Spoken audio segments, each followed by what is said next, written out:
Украинская прокуратура Крыма просит для экс-депутата крымского парламента Василия Ганыша 12 лет тюрьмы.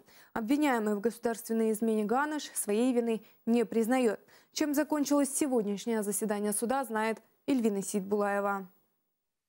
1,5 года продолжается суд против Василия Ганыша. Он единственный из крымских депутатов попал в руки украинских правоохранителей. При задержании ему предъявили обвинения сразу по 3 эпизодам: голосование за проведение референдума, принятие оккупационной конституции Крыма и баллотирование на незаконных выборах в Феодосии. Потом эпизод, связанный с голосованием за референдум, исключили. Будь ласка, прокурор Данилін, суд вам надає слово в судових дебатах. Дякую за увагу. Шановний суд та інші учасники процесу.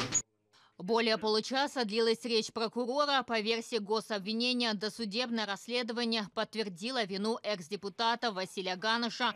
Он есть в видеоматериалах и свидетельствах очевидцев. Действия, совершенные депутатом, по словам прокурора, вредят суверенитету Украины. Преступление Ганыша есть особо тяжелым и нет оснований для смягчения, говорит прокурор Олег Данилін. Державне обвинувачення просить, шановний суд, Ганыша Василя Васильовича засудити його до покарання у виді позбавлення волі строком на 12 років без конфіскації майна, міру запобіжного заходу домашній арешт з використанням засобів електронного контролю, змінити на тримання під вартою негайно в залі суду.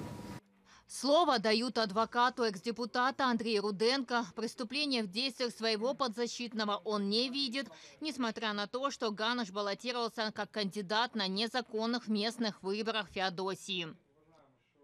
Нема складу злочину, державна зрада або більш м'якого складу злочину.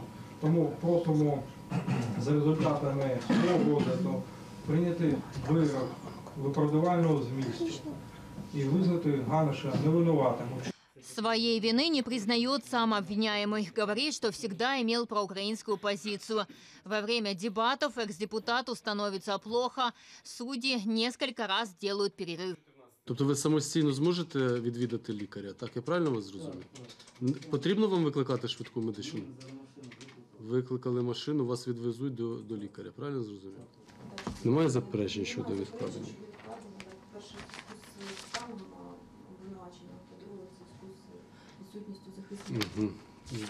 Экс-депутату Ганышу легче не становится. Коллегия судей переносит дебаты на 10 февраля. Эльвина Сейтбулаева, Эльдар Исматов, Заман, АТР.